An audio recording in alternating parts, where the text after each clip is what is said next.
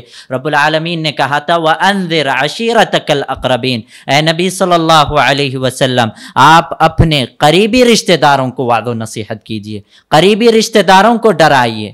یعنی سب سے پہلی ذمہ داری، سب سے پہلے اگر ہمیں رشتہ داری کو نبھانا ہے تو سب سے پہلے رشتہ داروں کو حکم دینے کا حکم دیا، رشتہ داروں کو ڈرانے کا حکم دیا رب العالمین نے۔ جب آپ صلی اللہ علیہ وسلم 40 برس کے ہو گئے تھے، نبی بنائے گئے تھے، تو سب سے پہلے حکم کس کا حکم آیا تھا؟ رشتہ داروں کو ڈرانے کا حکم آیا تھا۔ تو اس کی رشتہ داری کی فضیلت، رشتہ داری کی اہمیت پتہ چلتی ہے۔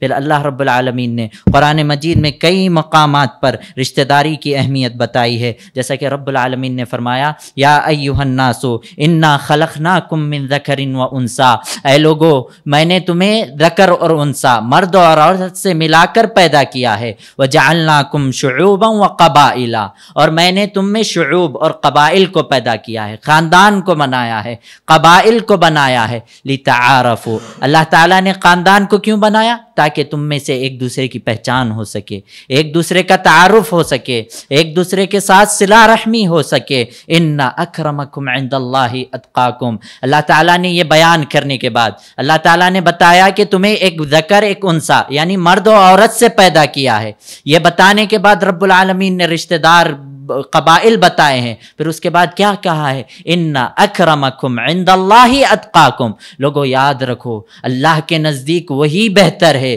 وہی آدمی متقی ہے۔ ان اکرمکم عند اللہ اتقاکم، جو رشتہ داری کے بارے میں اللہ سے تقوی اختیار کرے، جو رشتہ داری کے نبھانے کے بارے میں اللہ سے ڈرے، جو رشتہ داری کو صحیح طور پر نبھائے، وہ اللہ کے نزدیک سب سے اچھا مانا جاتا ہے۔ انہ علیم خبیر، بے شک اللہ تعالیٰ ہر چیز کو جاننے والا، ہر چیز کی خبر رکھنے والا ہے۔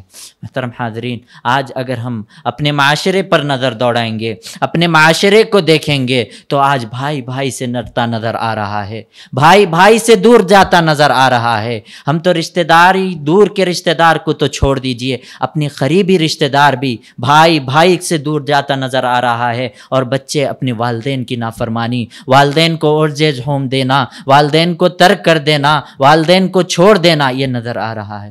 اس کی وجہ کیا ہے؟ کہ ہم نے رشتہ داری کی اہمیت کو نہیں سمجھا، رشتہ داری کے بارے میں نہ تو ہم نے احادیث کو دیکھا ہے، نہ تو قرآن مجید کے احکامات کو دیکھا ہے، اس لیے آج ہم اپنے بھائی بھائی سے دور نظر آ رہا ہے۔ اللہ رب العالمین نے قرآن مجید میں اگر آپ کے والد، اگر آپ کا رشتہ دار مشرک بھی ہو تو اس کے ساتھ صلہ رحمی کرنے کا حکم دیا ہے، جیسا کہ رب العالمین نے قرآن مجید میں ارشاد فرمایا وَوَصَّيْنَا الْإِنسَانَ بِوَالِدَيْهِ إِحْسَانًا، اللہ رب العالمین نے انسان کو اپنے والدین کے ساتھ، انسان کو اپنے والدین کے ساتھ حسن سلوک کرنے کا حکم دیا ہے۔ پھر اسی طرح اللہ رب العالمین نے آگے آیت میں کیا کہا ہے؟ اگر وہ تمہیں ایمان میں، اگر تمہیں عمل کے بارے میں شرک کرنے کو کہے تو اس پر عمل نہیں کرنا، باقی دوسرے کاموں میں، دنیاوی معاملات میں ان کے ساتھ حسن سلوک کرنے کو کہا گیا ہے۔ لیکن لیکن ہم اور آپ مسلم ایمان کے حالت میں والدین ہیں، ایمان کی حالت میں ہمارا بھائی ہے،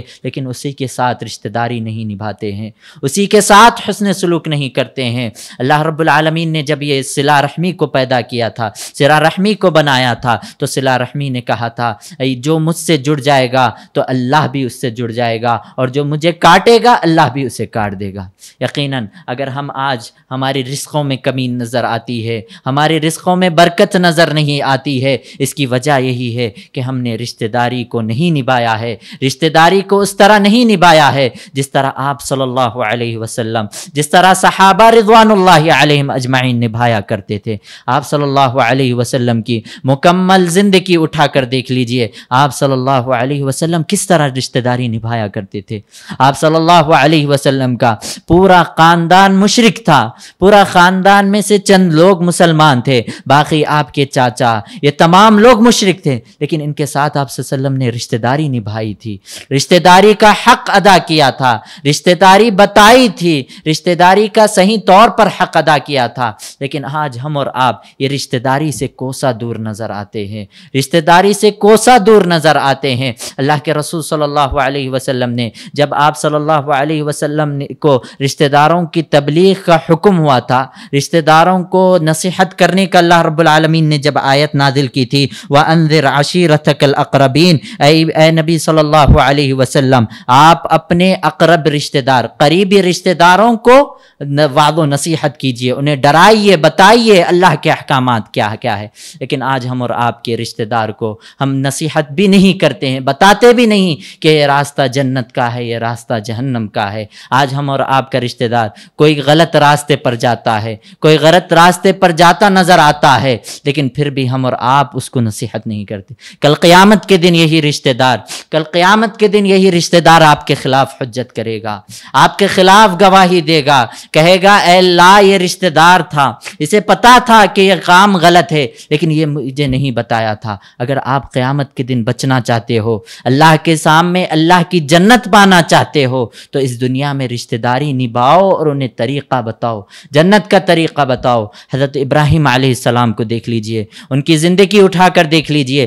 حضرت ابراہیم علیہ السلام ایسے گھر میں پیدا ہوئے تھے، ان کے والد خود بت بنایا کرتے تھے، اپنے ہاتھوں سے بت بنا کر اس کی پوجا کیا کرتے تھے، لیکن کبھی رشتہ داری کو دور ہونے نہیں دیا، کبھی والد سے اونچی آواز میں بات نہیں کی، کبھی والد کو جھڑکا نہیں، کبھی والد سے یہ نہیں کہا تم تو مشرک ہو، بلکہ قرآن مجید سورہ مریم میں اللہ رب العالمین کا ارشاد ہے، جب بھی ان کے والد نے ان سے کہا تھا اے ابراہیم کیا تم نے اس صنم کو توڑا تھا، اے ابراہیم جو بت ٹوٹے ہیں کیا تم نے توڑا تھا، تو اپنے والد کو نصیحت کرتے ہوئے، اپنے والد کو بتاتے ہوئے پیارے انداز میں کہا تھا۔ والد تو سامنے مشرک ہے لیکن رشتہ داری نبھاتے ہوئے، رشتہ داری کا اصول نبھاتے ہوئے اپنے والد سے کیا کہا تھا، یا ابت لا تعبد الشیطان ان الشیطان کان للرحمن عصیا، اے پیارے پیارے ابا جان، اے میرے پیارے ابا جان، بے شک تم شیطان کی عبادت نہیں کرنا، یہ تم صنم کو جو پوج رہے ہو، یہ بتوں کو جو پوج رہے ہو،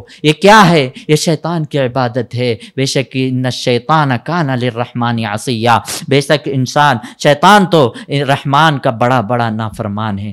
یعنی ابراہیم علیہ السلام کو دیکھیے کس طرح رشتہ داری نبھایا کیا تھا، مشرک ہے، والد صاحب سامنے مشرک ہے، لیکن جواب میں کتنی بہترین انداز میں انہیں سمجھا رہے ہیں، کتنی بہترین انداز میں انہیں نصیحتیں کر رہے ہیں۔ لیکن آج ہم اور آپ کا کوئی رشتہ دار غیر مسلم ہوتا ہے، ایسے ہی دھمکی دیتا ہے تو ہم اور آپ بدلے میں اسے دھمکیاں دیتے ہیں، گالی دیتا ہے تو بدلے میں اسے گالی دیتے ہیں۔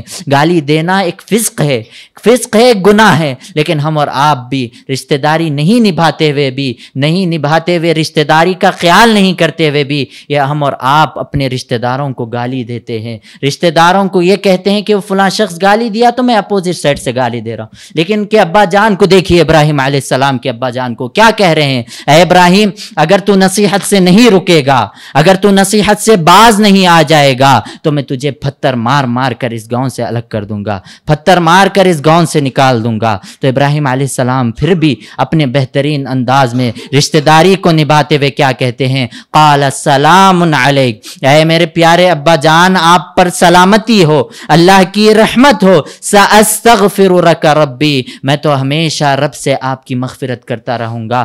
جب تک ابراہیم علیہ السلام کی جان میں، جب تک ابراہیم علیہ السلام کے جسم میں جان باقی رہے گی، جب تک ابراہیم علیہ السلام اپنے والد کے لیے مغفرت کی دعا کرتے رہیں گے۔ اللہ اکبر۔ یہ دیکھیے، یہ ہوتا ہے رشتہ داری نبھانے کا اصول، یہ ہوتا ہے رشتہ داری کے حقوق۔ لیکن آج ہم اور آپ اپنے رشتہ داروں سے کوسا دور نظر آتے ہیں، رشتہ داروں سے ملنے نہیں جاتے۔ ماموں، خالو، یہ تمام لوگوں کے رشتہ ہوتا ہے، یہ تمام لوگوں کے حقوق ہوتے ہیں، ہم اور آپ حقوق نہیں سمجھتے۔ والدین کا الگ ہے حق ہے، اللہ کے رسول صلی اللہ علیہ وسلم نے ہر ایک کا حق بتایا ہے، والدین کا حق بتایا ہے، والدین کے ساتھ کس طرح رشتہ داری قائم کرنا ہے، بیوی کے ساتھ کس طرح رشتہ داری قائم کرنا ہے، ماموں خالو کے ساتھ کس طرح رشتہ داری قائم کرنا ہے، ہر ایک کا حق بتایا ہے۔ اللہ کے رسول صلی اللہ علیہ وسلم اور صحابہ رضوان اللہ علیہم اجمعین کو دیکھیے کس طرح رشتہ داری قائم کرتے تھے۔ جب آپ صلی اللہ علیہ وسلم ہجرت کر مدینہ شریف گئے تھے،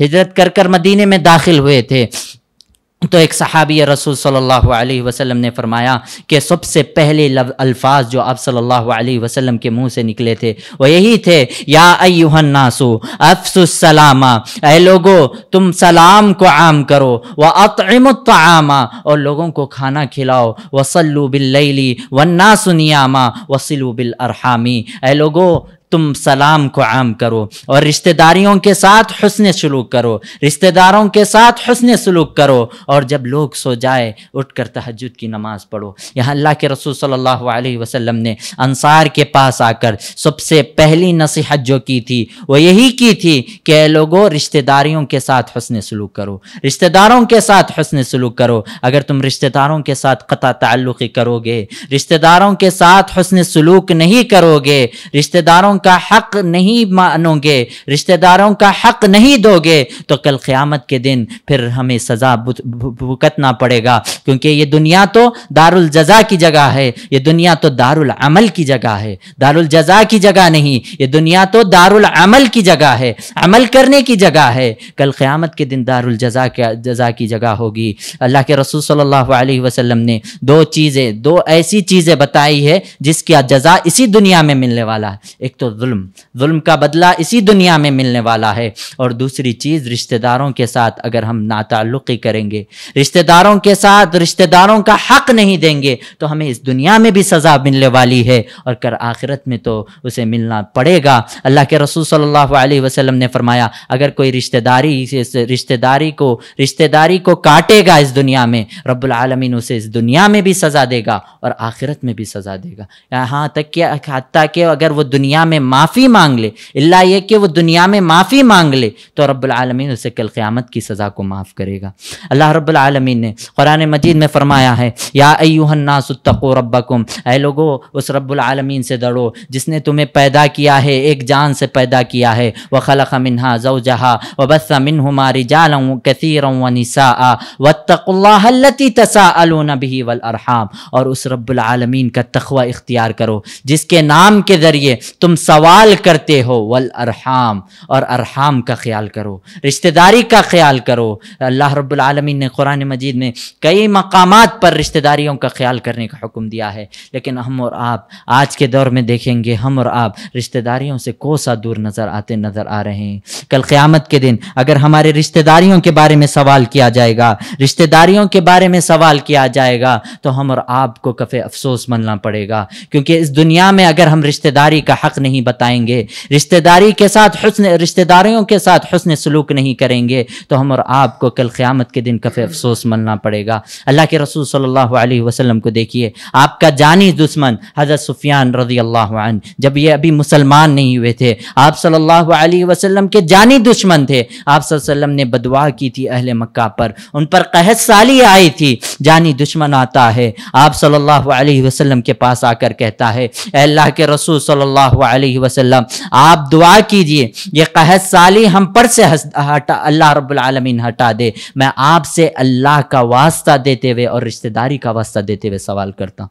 دیکھیے آپ صلی اللہ علیہ وسلم کس طرح رشتہ داری کا حق ادا کرتے تھے. ایک کافر آ کر جانی دشمن آ کر آپ صلی اللہ علیہ وسلم سے رشتہ داری کا واسطہ دے رہا تھا.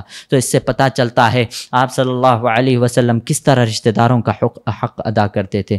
ہم اور آپ کے اس زندگی میں کئی رشتہ دار ہوتے ہیں. ایک تو عمومی عام طور پر جو رشتہ ہوتا ہے وہ ددیالی رشتہ ہوتا ہے یا تو ننیالی رشتہ ہوتا ہے. لیکن جو سسرالی رشتہ ہوتا ہے ہم اور آپ اس کو نہیں سمجھتے ہیں. بعض جگہ یہ ہوتا ہے کہ داماد پر ظلم ہوتا ہے اور بعض جگہ یہ ہوتا ہے کہ داماد سسرالی رشتے پر ظلم کرتا ہے. یہ سمجھتا ہے کہ سسرال ہمارا یہ غلام ہے, یہ غلامی کرنے کے لیے بنا ہے, یہ غلام ہے. حالانکہ آپ صلی اللہ علیہ وسلم کی زندگی اٹھا کر دیکھیے. حضرت خدیجہ رضی اللہ عنہا کے ساتھ جب آپ صلی اللہ علیہ وسلم کا نکاح ہوا تھا, جب ان کا انتقال ہو گیا تھا, آپ صلی اللہ علیہ وسلم نے رشتہ داری قائم رکھنے کے لیے ان کے سہیلیوں کو تحفہ بھیجا کرتے تھے. صحیح بخاری میں یہ حدیث موجود ہے کہ آپ صلی اللہ علیہ وسلم رشتہ داری قائم رکھنے کے لیے انہیں تحائف بھیجا کیا کرتے تھے غلام کے ذریعے. اللہ اکبر. لیکن ہم اور آپ اپنی سسراری رشتوں کو حقیر نگاہ سے دیکھتے ہیں, حقیر نگاہوں سے دیکھتے ہیں, ان کا حق ادا نہیں کرتے ہیں.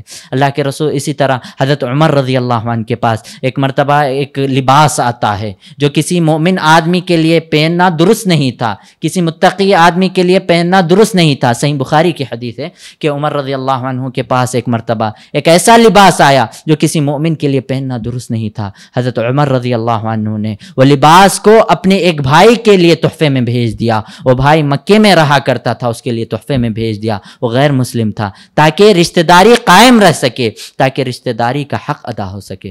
اللہ اکبر. یہ دیکھیے یہ تھے صحابہ و صحابیات. حضرت سمیہ رضی اللہ عنہ رشتہ داری کے خاطر کیا نہیں کیا. حضرت سمیہ رضی اللہ عنہ کے بارے میں دیکھیے. حضرت سمیہ رضی اللہ عنہ ایمان قبول کی, پھر اپنے خاندان کو بھی تعلیم دی, خاندان کو اس قدر تعلیم دی کہ تمام خاندان والے بھی مسلمان ہو گئے تھے.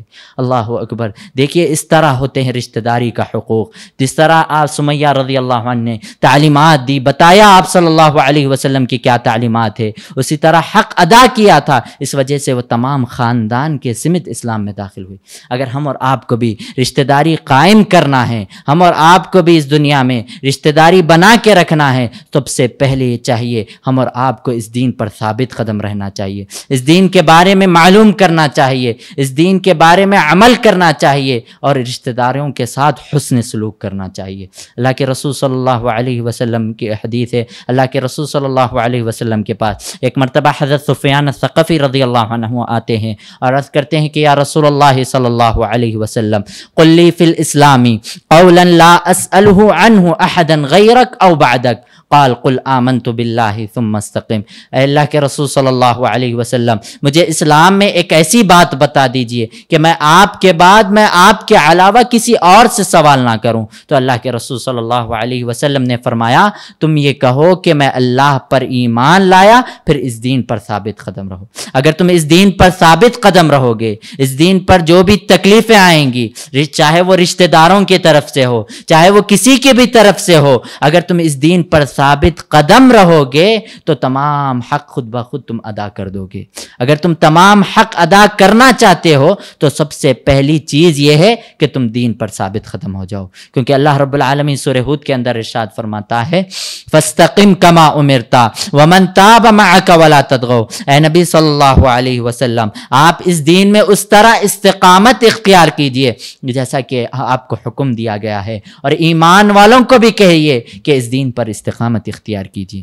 اگر آپ دین پر استقامت اختیار کریں گے, آزمائشوں پہ تکلیفوں پہ صبر کریں گے, تو اس دین کے ہر حق کو ادا کریں گے. جیسا کہ ابراہیم علیہ السلام کے واقعہ کو اٹھا کر دیکھ لیجئے, صحابہ کے واقعوں کو اٹھا کر دیکھ لیجئے, انہوں نے دین پہ استقامت اختیار کیا تھا, تبھی تو رب العالمین نے اتنی بڑی خوشخبریاں دی تھی انہیں, تبھی تو رب العالمین نے انہیں تمام حق کا درجہ عطا کیا تھا. حضرت ابراہیم علیہ السلام کو دیکھ لیجئے, حضرت ابراہیم علیہ السلام نے رشتہ داری نبھانے کے لیے، رشتہ داریوں کے خاطر یہ دین میں آنے والے تکلیفوں پر بھی صبر کیا تھا۔ حضرت ابراہیم علیہ السلام نے جب اپنے خاندان والوں سے یہ جھوٹ کہا تھا، وہ تمام لوگ ایک بت کی عبادت کے لیے کہیں نکل پڑے تھے، تو حضرت ابراہیم علیہ السلام سے سوال کیا تھا، اے ابراہیم کیا تم گاؤں میں اکیلے رہو گے یا ہمارے ساتھ چل پڑو گے؟ تو ابراہیم علیہ السلام نے کہا تھا انی سقیم، کہ میں بیمار ہوں، میں نہیں آ سکتا، کیونکہ وہ چاہتے تھے کہ وہ تمام بت کو تباہ کر دے، تمام بت کو توڑ دے۔ جب ابراہیم علیہ السلام نے یہ کہا تھا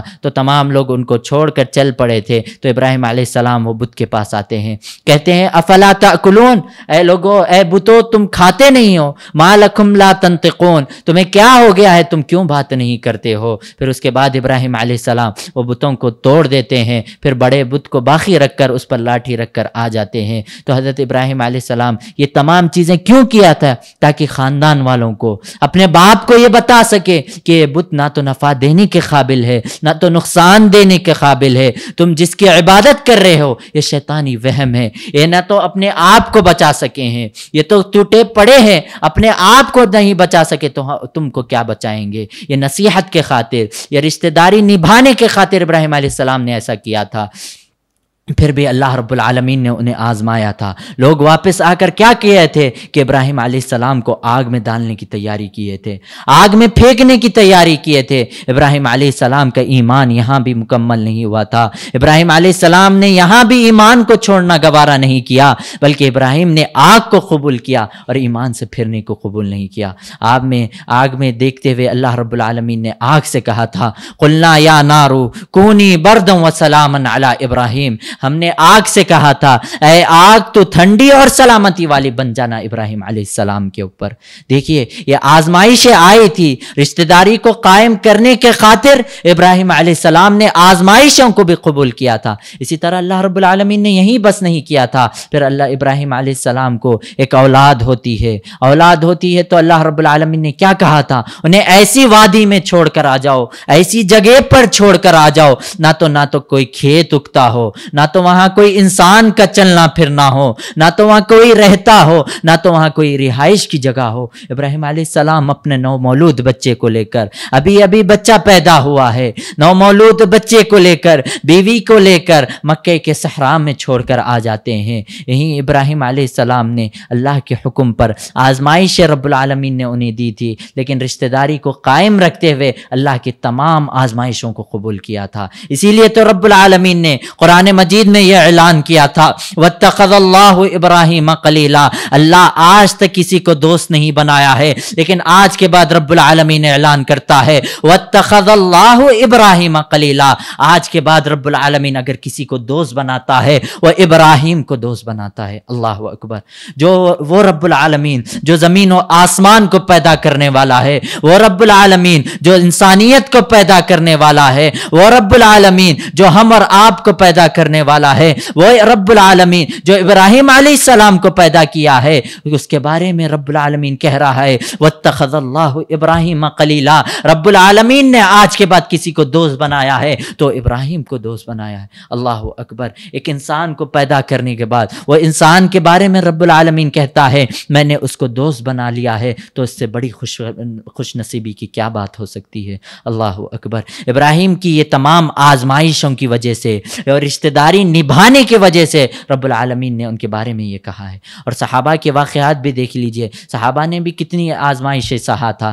صحابہ اور اللہ کے رسول صلی اللہ علیہ وسلم نے بھی کتنا آزمائشیں، کتنی تکلیفیں سہی تھی۔ قریش مکہ کے بارے میں دیکھ لیجئے، جب ابو جہل کے بارے میں آتا ہے، ابو جہل آپ صلی اللہ علیہ وسلم کے سگے چاچا تھے، لیکن دشمنی میں کوئی کسر نہیں چھوڑا تھا، دشمنی ادا کرنے میں کوئی کسر نہیں چھوڑا تھا، ہر طرح کی دشمنی کی تھی، جان لیوا حملے بھی کیے تھے۔ حضرت ابو طالب آپ صلی اللہ علیہ وسلم کے سگے چاچا تھے، اور حضرت خدیجہ رضی اللہ عنہا یہ دونوں کا ایک ہی سال انتقال ہوا تھا، کیونکہ ابو طالب یہ تو مسلمان نہیں تھے بلکہ آپ صلی اللہ علیہ وسلم کے دینی کاموں میں، دینی معاملات میں مدد کیا کرتے تھے۔ جب یہ دونوں کا ایک ہی سال انتقال ہو گیا تو آپ صلی اللہ علیہ وسلم پر وہ سال بڑا غم کا سال بن گیا تھا، کیونکہ یہی دو لوگ اسلام میں آپ صلی اللہ علیہ وسلم کی سب سے زیادہ مدد کیا کرتے تھے۔ آپ صلی صلی اللہ علیہ وسلم نے سوچا کہ طائف والے تو مکے والے تو مجھے مان رہے نہیں ہیں، میری بات قبول نہیں کر رہے ہیں، کاش طائف والے میری بات مان لے۔ یہ نیت سے، یہ ارادے تھے۔ آپ صلی اللہ علیہ وسلم نے طائف کا سفر کیا۔ طائف کے سفر میں آپ صلی اللہ علیہ وسلم نے جب دعوت و تبلیغ دینے لگے، جب دعوت و تبلیغ دیا تھا تو طائف کے سفر میں آپ تمام کو معلوم ہے کس طرح آپ صلی اللہ علیہ وسلم کو خون سے لہو لہان کیا گیا تھا، کس طرح آپ صلی اللہ علیہ وسلم کو پتھر مار مار کر آپ صلی اللہ علیہ وسلم کے پیچھے ایسے لوگوں کو لگا دیا گیا تھا جو آپ صلی اللہ علیہ وسلم کو کنکریاں مارے۔ آپ صلی اللہ علیہ وسلم کے ساتھ جو غلام تھے زید بن حارثہ رضی اللہ عنہ، وہ کہتے ہیں کہ آپ صلی اللہ علیہ وسلم جب ایک دیوار سے ٹیک لے کر بیٹھے، آپ صلی اللہ علیہ وسلم کا جب جوتی نکالا گیا تو اس میں آپ صلی اللہ علیہ وسلم کا لہو بھرے ہوا تھا۔ اللہ اکبر! اس دین کے خاطر ہمارے نبی نے اتنی تکلیفیں برداشت کی، اتنی آزمائشوں کو برداشت کیا اور اتنے رشتہ داری کو نبھایا، لیکن ہم اور آپ اس دین کے خاطر نہ تو نبی کی تعلیمات کو دیکھتے ہیں، نہ تو اللہ کی تعلیمات کو دیکھتے ہیں۔ اللہ رب العالمین نے سورہ مائدہ کی جو آیت نازل کی تھی، اليوم اکملت لکم دینکم واتممت علیکم نعمتی ورضیت لکم الاسلام دینا، اے لوگوں میں نے تم پر دین اسلام کو مکمل کر دیا ہے، تمام دین اسلام کو مکمل کر دیا ہے، میں تو اس دنیا کو چھوڑ کر جا رہا ہوں، لیکن لوگوں یاد رکھو ترکت فیکم امرین، میں اس دنیا کو چھوڑ رہا ہوں، لیکن دنیا کو چھوڑنے سے پہلے تم میں دو چیزیں چھوڑ کر جا رہا ہوں، لن تضلوا بعدما تمسکتم بہما، تم اگر اس کو اپنے دامن سے چپکائے رکھو گے، اگر تم اس کو اپنے دامن سے چپکائے رکھو گے، اپنے دامن سے کبھی علیحدہ نہیں کرو گے، اپنے دامن سے کبھی چھوڑو گے نہیں، تو لن تضلوا بعدما تمسکتم بہما، کبھی گمراہی کے راستے پر نہیں جاؤ گے، کبھی گمراہی کے راستہ چھو نہیں پاؤ گے۔ ایک تو کتاب اللہ و سنتی، ایک تو اللہ کی کتاب ہے اور دوسری چیز میری سنت ہے۔ اگر ہم اور آپ گمراہی کے راستے پر جاتے نظر آ رہے ہیں، رشتہ داروں کو کاٹتے ہوئے نظر آ رہے ہیں، تو اس کی بڑی وجہ یہی ہے کہ ہم نے نہ تو کتاب اللہ کو سمجھنے کی کوشش کی ہے، نہ تو کتاب اللہ کو سمجھنے کی کوشش کی ہے، نہ تو سیرت رسول کو سمجھنے کی کوشش کی ہے، نہ تو حدیث رسول کو سمجھنے کی کوشش کی ہے۔ جس طرح صحابہ نے سمجھا تھا، جس طرح صحابہ نے سمجھا تھا، ہم نے اس طرح سمجھنے کی کوشش نہیں کی۔ اس لیے آج ہم اور آپ ذلت کے راستے پر جا رہے ہیں، آج ہم اور آپ گمراہی کے راستے پر جا رہے ہیں۔ یہ بات کڑوی ہے لیکن حقیقت ہے، یہی حقیقت ہے۔ آج ہم اور آپ ذلت کے راستے پر اسی لیے ہے، رسوا ہو کر اسی لیے ہے، آج مسلمان رسوا ہو کر اسی لیے ہے کیونکہ آج ہم نے نہ تو کتاب اللہ کو اس طرح سمجھنے کی کوشش کیا ہے جس طرح صحابہ نے کیا تھا۔ صحابہ بھی ہم جیسے ایک بشر تھے، ہم جیسے ایک انسان تھے، ان کے پاس بھی دل تھا، ان کو بھی شیطان بھٹکایا کرتا تھا، ان کو بھی شیطان غلط راستے کی طرف ورغلایا کرتا تھا، لیکن صحابہ نے اپنے دل کو مارا تھا، صحابہ نے کتاب اللہ کو سمجھا تھا، رسول کی تعلیمات کو سمجھا تھا۔ اس وجہ سے اللہ رب العالمین نے اتنا بڑا لقب دیا تھا، اتنے بڑے لقب دینے کی وجہ سے ساتوں آسمان کے اوپر سے اعلان کیا تھا، رضی اللہ عنہم ورضوا عنہ، رب ان سے راضی ہو گیا ہے اور وہ رب سے راضی ہو گئے۔ اللہ اکبر! اس سے بڑی خوش نصیبی کی کیا بات ہو سکتی ہے؟ رب ان سے راضی ہو گیا اور وہ رب سے راضی ہو گئے۔ تو اس کی وجہ یہ ہے کہ انہیں قرآنی تعلیمات کو صحیح طور پر سمجھا تھا، قرآنی تعلیمات پر اس طرح عمل کیا تھا۔ کیونکہ آپ تاریخ اٹھا کر دیکھ لیجئے، صحابہ کرام بھی برائی میں ملوث تھے۔ آپ صلی اللہ علیہ وسلم کی بعثت سے پہلے، آپ صلی اللہ علیہ وسلم نبی بنانے سے پہلے، کیا صحابہ بھی برائیوں میں ملوث تھے؟ عرب کا ماحول دیکھیے، عرب کا ماحول کیسا تھا؟ 10 عورتوں کے ساتھ ایک آدمی کا تعلق رکھنا باعث فخر سمجھا جاتا تھا، اور زیانہکاری عام تھی، شراب کاری عام تھی، شراب پینا، یہ تمام برائیاں ان کے درمیان عام تھی۔ لیکن جب آپ صلی اللہ علیہ وسلم نے لوگوں کے درمیان آ کر کہا تھا، اے لوگوں میں تمہیں جنت کی بات کہہ رہا ہوں، اے لوگوں میں تمہیں اللہ کی بات کہہ رہا ہوں، اے لوگوں اس زمین و آسمان بنانے والا ایک اللہ ہے، اس سے ڈرو، اس کا تقوی اختیار کرو، تو صحابہ نے کس طرح عمل کیا تھا، قرآنی تعلیمات پر کس طرح عمل کیا تھا۔ آئیے ایک دو مثالیں دیتا ہوں۔ صحابہ اللہ رب العالمین جب سورہ آل عمران کی پارے 4 کی جب پہلی آیت نازل کی، لن تنالوا البر حتی تنفقوا مما تحبون، اے لوگو تم ہرگز نیکی کو نہیں پہنچ سکتے یہاں تک کہ محبوب چیز اللہ کے راہ میں صدقہ و خیرات نہ کر دو۔ تو حضرت ابو طلحہ انصاری رضی اللہ عنہ آپ صلی اللہ علیہ وسلم کی خدمت میں حاضر ہوتے ہیں اور عرض کرتے ہیں کہ یا رسول اللہ صلی اللہ علیہ وسلم، بیرحا باغ مجھے سب سے زیادہ محبوب ہے۔ یہ بیرحا باغ مدینے میں سب سے زیادہ پھل دینے والا باغ تھا۔ پہلے زمانے میں لوگ کھجوریں کھایا کرتے تھے اور یہ بیرحا باغ ہر طرح کا کھجور دیا کرتا تھا۔ یہ آیت سنتے ہی فوراً آپ صلی اللہ علیہ وسلم کی خدمت میں حاضر ہوتے ہیں اور عرض کرتے ہیں کہ یا رسول اللہ صلی اللہ علیہ وسلم، بیرحا باغ مجھے سب سے زیادہ محبوب ہے، میں اسے اللہ کے راہ میں صدقہ خیرات کرنا چاہتا ہوں، کیونکہ میں نے سنا لن تنالوا البر حتى تنفقوا، تم ہرگز نیکی کو نہیں پہنچ سکتے یہاں تک کہ اپنی محبوب چیز اللہ کے راہ میں صدقہ و خیرات نہ کر۔ اللہ اکبر! دیکھیے صحابی رسول کو فوراً آیت سنی، فوراً دوڑتے ہوئے بھاگ کر آئے، لیکن ہم اور آپ آیتیں سنتے ہیں، نصیحتیں سنتے ہیں تو کیا کرتے ہیں؟ اللہ رب العالمین نے ہمیں دو کان بنائے ہیں، ایک کان سے سنتے ہیں، دوسرے کان سے نکال دے۔ یہ دلوں پر اثر نہیں کرتی ہیں، یہ نصیحتیں ہم اور آپ کی دلوں پر اثر نہیں کرتی ہے۔ اس کی وجہ کیا ہے؟ خود قرآن مجید نے بیان کر دیا ہے، ختم اللہ علی قلوبہم وعلی سمعہم وعلی ابصارہم۔ لوگوں یاد رکھو، اگر کسی کو نصیحتیں اثر انداز نہیں ہو رہی ہے، نصیحتیں اس کے دل تک نہیں پہنچ رہی ہے، تو رب العالمین نے اعلان کر دیا ہے ختم اللہ علی قلوبہم، رب العالمین نے اس کے دل پر کیا کر دیا ہے؟ مہر لگا دیا ہے، وعلی سمعہم، اور اس کے کانوں پر بھی مہر لگا دیا ہے، وعلی ابصارہم غشاوہ، اور اس کے آنکھوں پر بھی مہر لگا دیا ہے۔ حق تو سامنے ہے، حق سامنے رکھتے ہوئے بھی قبول نہیں کر رہا ہے۔ اس کی وجہ یہی ہے کہ اس کے رب العالمین نے اس کے دلوں پر مہر لگا دیا۔ تو اگر ہم اور آپ کو بھی دیکھنا چاہیے کہ ہم اور آپ کے دلوں پر بھی مہر لگا ہے یا نہیں لگا ہے، ہم اور آپ کے دلوں پر بھی مہر لگ چکا ہے یا نہیں لگ چکا ہے۔ اگر مہر لگ چکا ہے تو ہم اور آپ کو بھی اللہ کی طرف رجوع ہو کر توبہ استغفار کرنا چاہیے، اللہ رب العالمین کی طرف رجوع ہو کر اللہ کی تعلیمات کو اپنانا چاہیے۔ اور اسی طرح جب سورہ تکویر کی آیت نمبر 9 اور آیت 8 نازل ہوئی تھی، وَإِذَا الْمَوْءُودَةُ سُئِلَتْ بِأَيِّ ذَنبٍ قُتِلَتْ، کل قیامت کے دن نومولود بچے سے سوال کیا جائے گا کہ اس کو کس جرم کے بنا پر زندہ درکور کر دیا گیا تھا، زندہ دفنا دیا گیا تھا۔ تو ایک صحابی رسول فوراً دوڑتے ہوئے آپ صلی اللہ علیہ وسلم کی خدمت میں حاضر ہوتے ہیں اور عرض کرتے ہیں کہ یا رسول اللہ صلی اللہ علیہ وسلم، میرے پاس بھی جب میں اسلام میں داخل نہیں ہوا تھا، آپ کے بعثت سے پہلے میرے گھر میں بھی ایک پھول سی بیٹی پیدا ہوئی تھی، لیکن مکے والے کیا سمجھتے تھے؟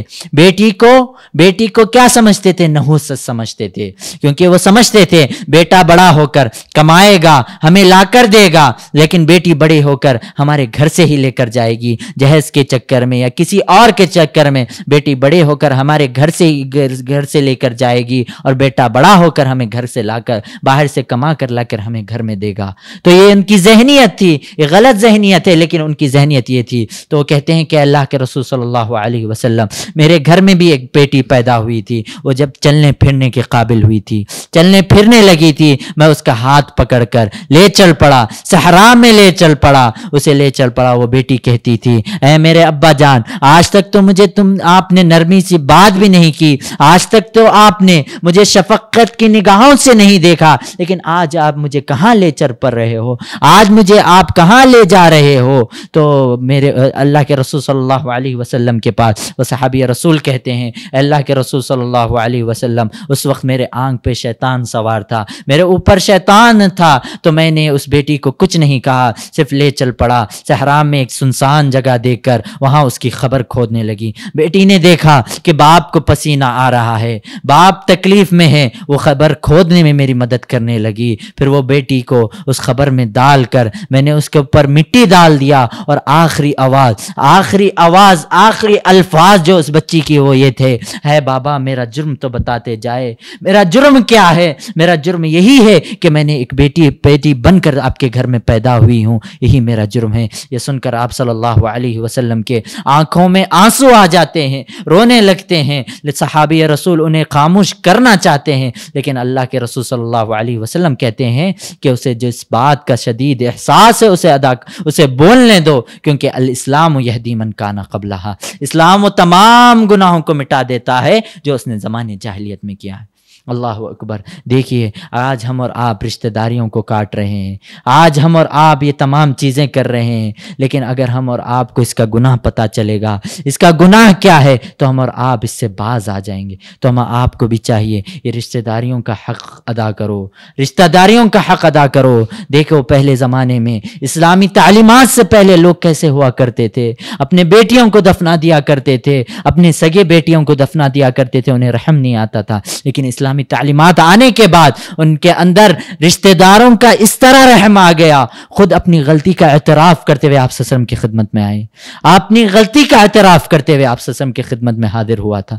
دیکھیے یہ ہوتا ہے اسلام، یہ ہے اسلام. اسی طرح جب اللہ رب العالمین نے شراب کی حرمت کی آیتیں نازل کی تھی، یا ایھا الذین آمنوا لا تقربوا الصلاۃ وانتم سکارا، اے ایمان والو تم شراب کی حالت میں، تم نشے کی حالت میں نماز کے قریب مت آؤ. اس حال میں کہ تم نماز میں مت آؤ، اس حال میں کہ تم نشے کی حالت میں ہو.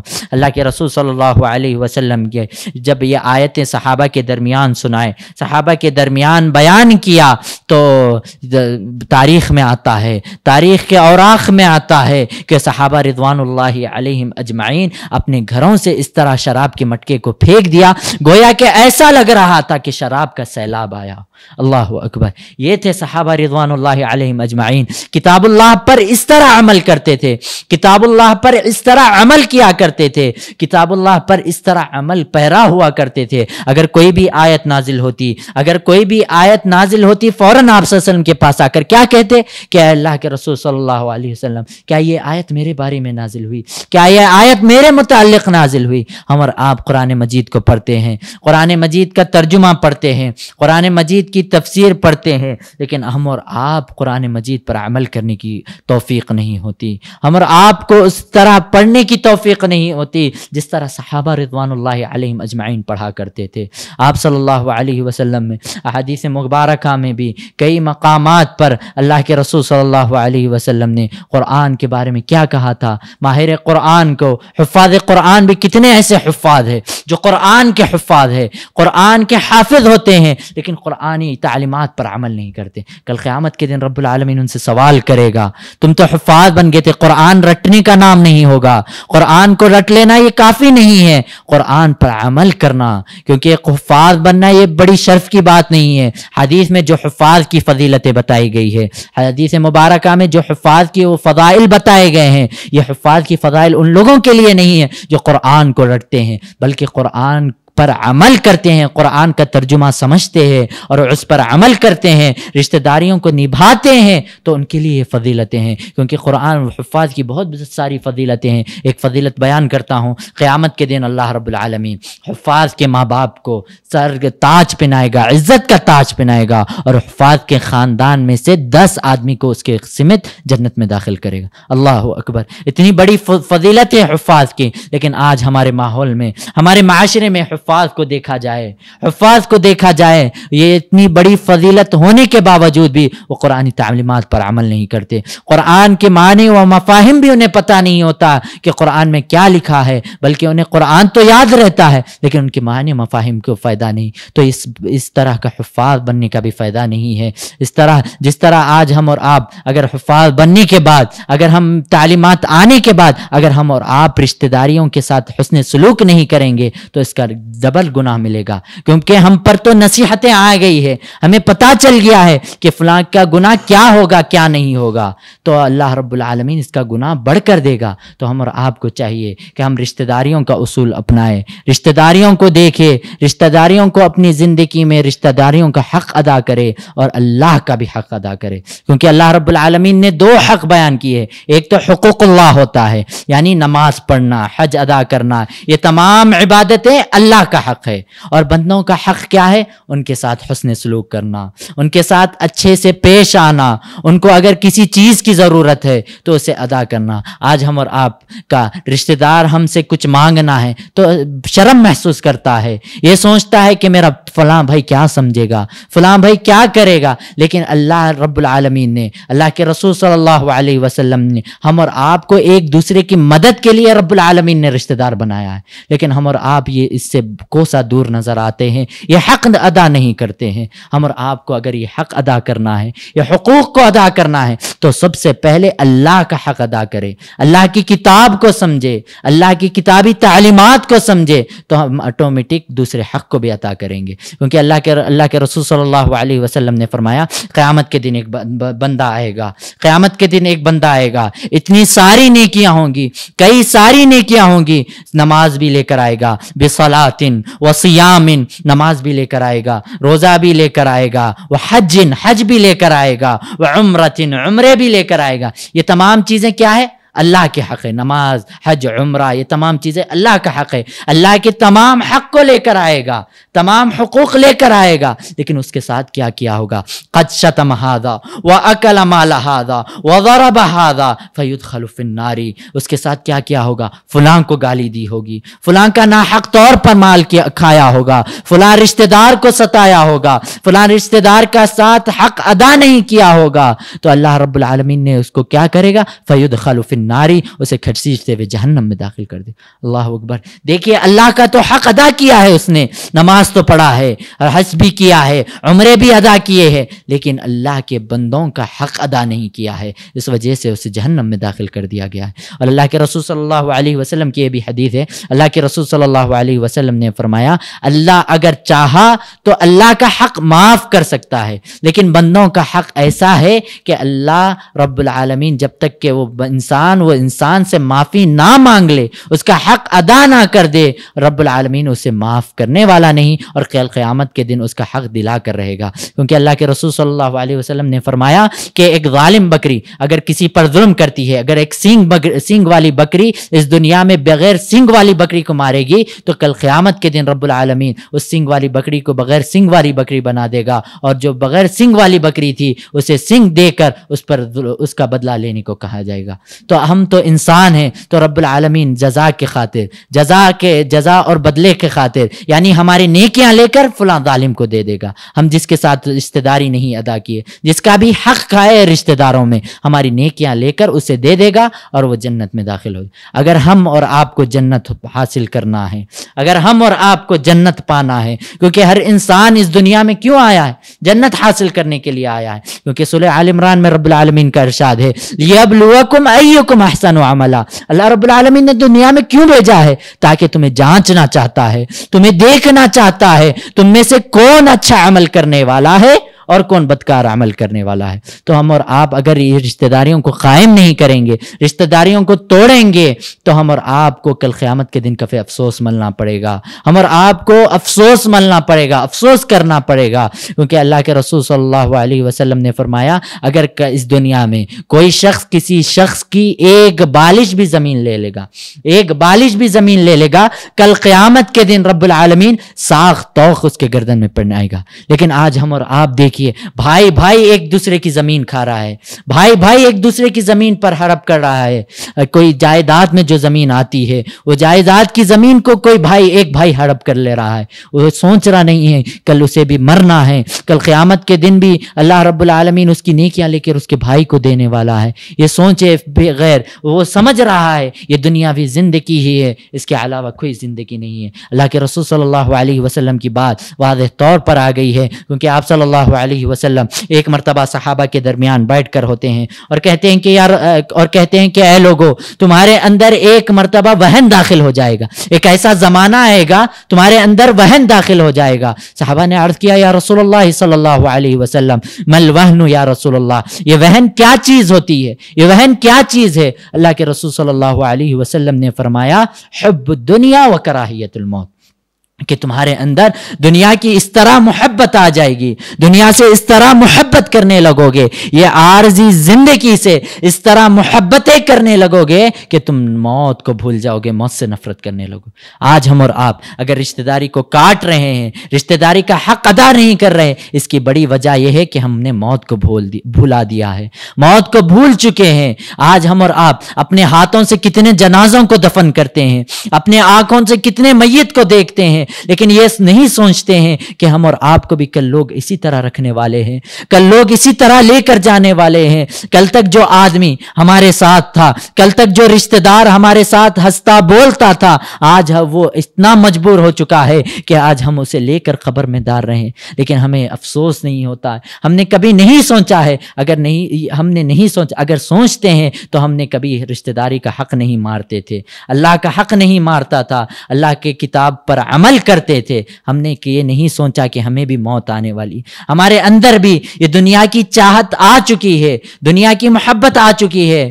دنیا کی محبت یہ نہیں کہ جاب کرنا، یہ کرنا، یہ دنیا کی محبت نہیں ہوتی، یہ تو انسان کی فطری چیز ہے۔ اللہ کے نبی صلی اللہ علیہ وسلم نے اس سے بھی منع نہیں کیا۔ دنیا کی محبت یہ ہے کہ جاب کے خاطر اپنے نمازوں کو ترک کر دینا، جاب کے خاطر اپنے رشتہ داروں کے ساتھ ناتعلقی قائم کرنا، جاب کے خاطر اپنے والدین کے ساتھ ناسلوکی سے پیش آنا، یہ ہوتا ہے، یہ ہوتا ہے دنیا کی محبت، یہ ہوتی ہے دنیا کی محبت۔ جاب کے خاطر اپنے اولاد اور بیوی بچوں کے حقوق کو مار دینا، یہ ہوتی ہے دنیا کی محبت۔ اگر ہم اور آپ کے اندر دنیا کی محبت آ گئی ہے تو رب سے توبہ کیجئے، پلٹ آئیے، کیونکہ اس دنیا میں ہم عارضی طور پر آئے ہیں، ہمیشہ کے لیے نہیں آئے ہیں۔ کسی کو زندگی ملنے والی ہے تو کتنی ملنے والی ہے؟ 70 سال کی زندگی، 80 سال کی زندگی، زیادہ سے زیادہ بول تو 100 سال کی زندگی ملنے والی ہے، اس سے بڑھ کر کسی کو زندگی ملنے والی نہیں۔ اس کے بعد ابدی زندگی ہے، وہاں جا کر جو ملنے والا ہے ہمارے اعمال کی وجہ سے ملنے والا۔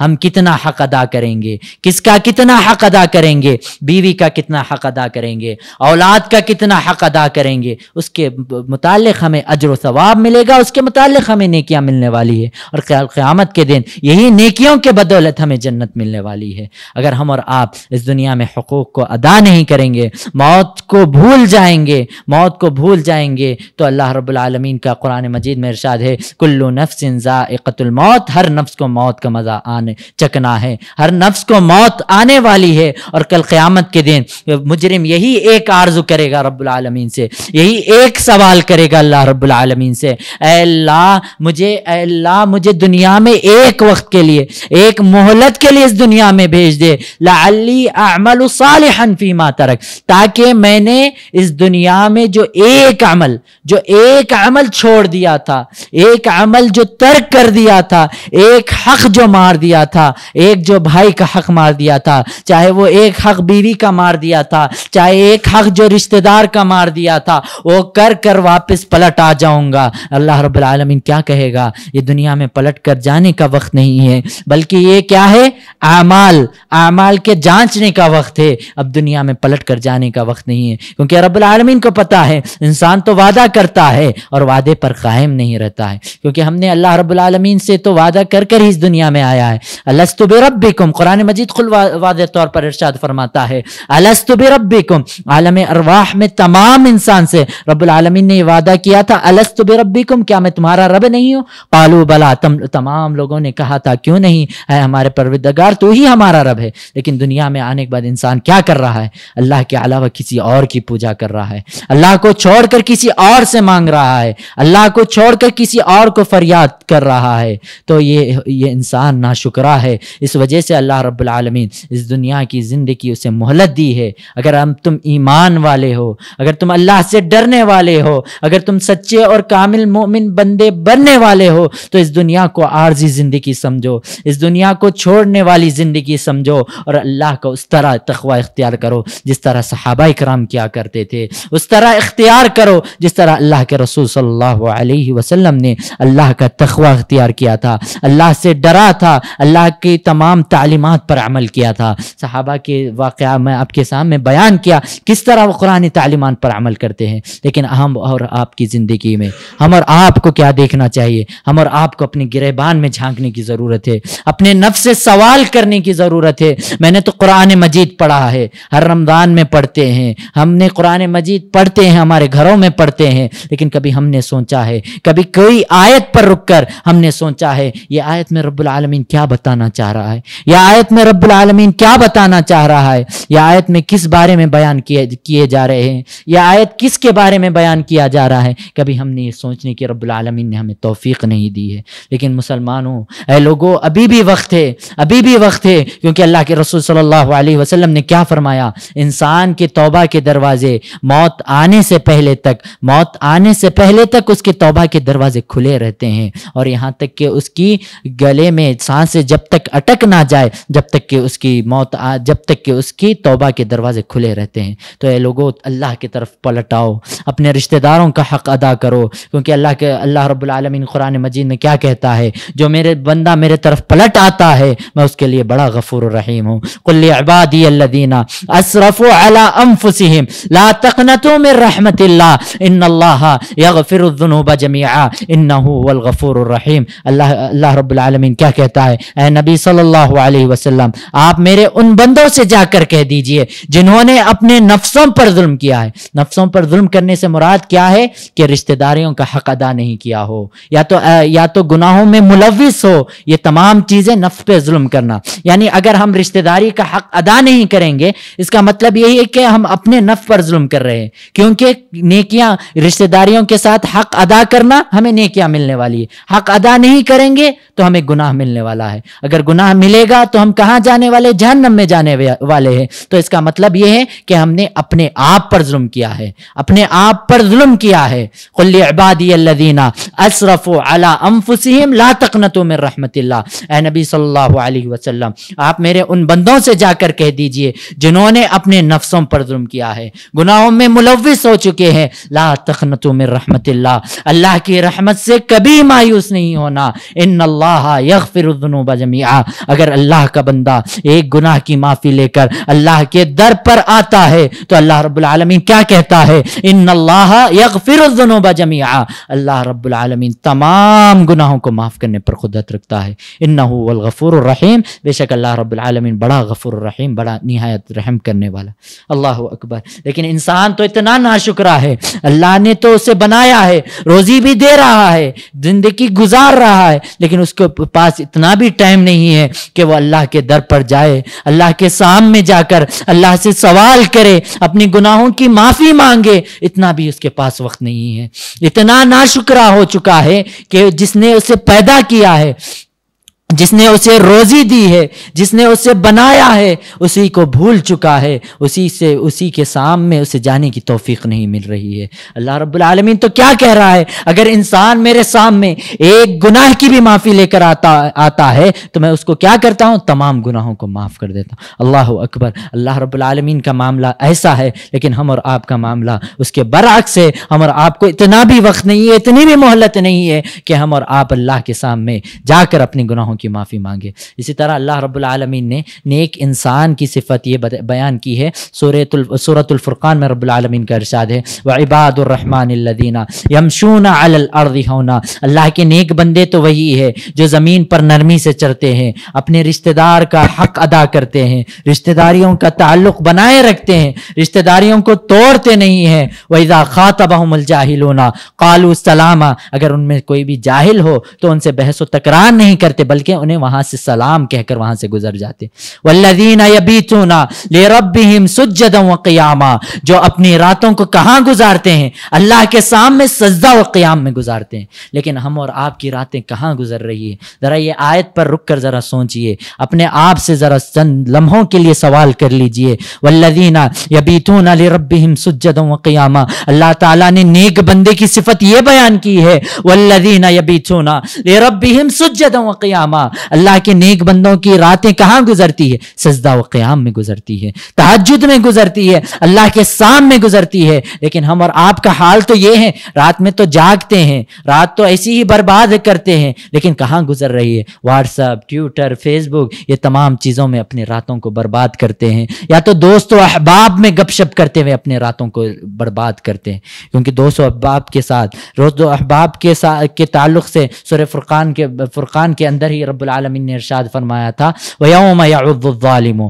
عَلَى يَدَيْهِ، کل قیامت کے دن ظالم اپنے انگلیوں کو کفِ افسوس کے ساتھ چباتے ہوئے، کفِ افسوس کرتے ہوئے یہ کہے گا، یا لیتنی لم اتخذ فلانا خلیلا، کاش کہ میں اس دنیا میں کیا نہیں بنایا ہوگا، کم دوست بنایا ہوگا۔ کیونکہ اس کی وجہ بھی خود رب العالمین نے بیان کی، لَقَدْ أَضَلَّنِي عَنِ الذِّكْرِ بَعْدَ إِذْ جَاءَنِي، اس دوست نے کیا کیا کہ میرے پاس ذکر آیا تھا، میرے پاس نصیحتیں آئی تھی، رشتہ داری کے حق آئے تھے، اللہ کا حق آیا تھا، تمام چیزوں کے حق مجھے معلوم ہوئے تھے، لیکن دوست نے مجھے گمراہ کر دیا تھا. کہا تھا کہ اب کیا ابھی وقت ہے، کیوں تمام چیزوں کو دیکھتے ہو، اس کا کیوں حق ادا کرتے ہو، چھوڑو بعد میں حق ادا کریں گے، وہ تمہارا حق ادا نہیں کر رہا تو تم اس کا کیوں حق ادا کر رہے ہو. دوستوں نے اس کو گمراہ کر دیا تھا. لقد اضلنی عن الذکر بعد اذ جاءنی، اس کے پاس تو ذکر آیا تھا، ذکر آنے کے بعد، نصیحتیں آنے کے بعد کون گمراہ کیا؟ دوست نے گمراہ کیا.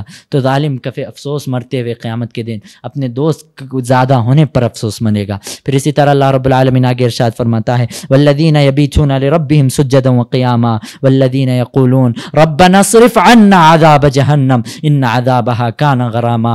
اور اللہ کے نیک بندے تو وہی ہے جو ہمیشہ اللہ سے جہنم کی پناہ مانگتے ہیں، جہنم سے پناہ مانگتے رہتے ہیں، جہنم کے عذاب سے ڈرتے رہتے ہیں. لیکن ہم اور آپ کا حال کیا ہے؟ جہنم کے بارے میں آتی ہے نصیحتیں تو آتی ہے، جہنم کے بارے میں بتایا جاتا ہے، جہنم کے عذابات کے بارے میں، لیکن ہم اور آپ کا دل اتنا مردہ ہو چکا ہے کہ ہم اور آپ کی آنکھوں سے آنسو بھی نہیں نکلتے، ہمارے دل پر اثر نہیں ہوتا. اس کی وجہ یہی ہے کہ ہم نے گناہ کر کر کر اپنے دل کو سیاہ کر چکے ہیں. کیونکہ اللہ کے رسول صلی اللہ علیہ وسلم نے فرمایا تھا انسان ایک گناہ کرتا ہے تو اس کے دل پر ایک سیاہ نقطہ آتا ہے، اسی طرح جتنے سارے گناہ کرتا ہے اتنا دل اس کا سیاہ ہوتا جاتا رہتا ہے. تو ہم نے گناہ کر کر کر اپنے دل کو سیاہ کر لیا ہے، اس لیے ہمارے دل میں نہ تو نصیحتیں اثر انداز ہوتی ہے نہ تو اللہ کی باتیں نظر انداز ہوتی ہے. اگر ہم اور آپ کو اپنے دل کی سیاہی کو مٹانا ہے تو ہم اور آپ کو چاہیے کہ اللہ کے در پر جا کر اپنی گناہوں کی معافی مانگے، اپنے موت کو یاد کریں. کیونکہ صحابہ کو دیکھیے کس طرح وہ موت کو یاد کیا کرتے تھے. حضرت عثمان رضی اللہ عنہ کو دیکھیے، ایک مرتبہ ایک صحابی رسول حضرت عثمان رضی اللہ عنہ سے پوچھتے ہیں اے عثمان رضی اللہ عنہ، جب آپ کے سامنے جنت اور جہنم کا ذکر آتا ہے تو آپ اس قدر نہیں روتے ہیں جس قدر خبر کا ذکر آتا ہے، جس قدر آپ خبر کا ذکر آتے ہی آپ کی داڑھی رونے سے آپ کی داڑھی گیلی ہو جاتی ہے، اتنا سارا کیوں روتے ہیں؟ تو عثمان رضی اللہ عنہ کہتے ہیں کہ لوگوں کیونکہ جنت اور جہنم بعد کا مرحلہ ہے، اس سے پہلے کا مرحلہ کیا ہے؟ قبر کا مرحلہ ہے. ہمیں نتیجے، ہمیں رزلٹ قبر میں ہی ملنے والا ہے کہ ہم اچھے یا برے. کہاں ملنے والا ہے رزلٹ؟ قبر میں ملنے والا ہے. اس لیے میں قبر کے بارے میں سوچ کر روتا ہوں، کیونکہ جو اس میں کامیاب ہو گیا وہ حقیقی معنی میں کامیاب ہو گیا، اور جو اس میں ناکام ہو گیا وہ حقیقی معنوں میں ناکام ہو گیا. اگر وہ دنیا میں کتنی بڑی بھی ڈگری حاصل کر رہے، کتنا بڑا کامیاب انسان ہی کیوں نہ بن جائے، اگر وہ خبر میں ناکام ہو گیا تو اس کا مطلب یہ ہے کہ وہ ابدی ناکام ہو گیا، ہمیشہ کے لیے ناکام ہو گیا ہے، اور وہ آدمی، وہ شخص ہمیشہ کے لیے ناکام ہو گیا ہے. اور اسی طرح ابو ہریرہ رضی اللہ عنہ کہتے ہیں کاش کہ میں ایک درخت ہوتا، مجھے کاٹ دیا جاتا، کیونکہ خبر کی تکلیفیں، خبر کے عذاب کے بارے میں سن کر مجھے سہا نہیں جاتا. اس طرح ایک صحابی رسول کہتے ہیں کہ مجھے لوگوں کے بارے میں تعجب ہوتا ہے، وہ لوگ کے بارے میں تعجب ہوتا ہے جو آخری مرحلے میں، اپنے موت کے آخری مرحلے میں اپنی کیفیت بیان نہیں کر سکیں گے، کیفیت بیان نہیں کرتے. وہ تو ایمان کے حالت میں رہتے ہیں، دنیا میں تو عمل کرتے ہیں، لیکن آخری مرحلے میں ان سے جب ان کی کیفیت بیان کرنے کو کہا جاتا ہے وہ بیان نہیں کرتے.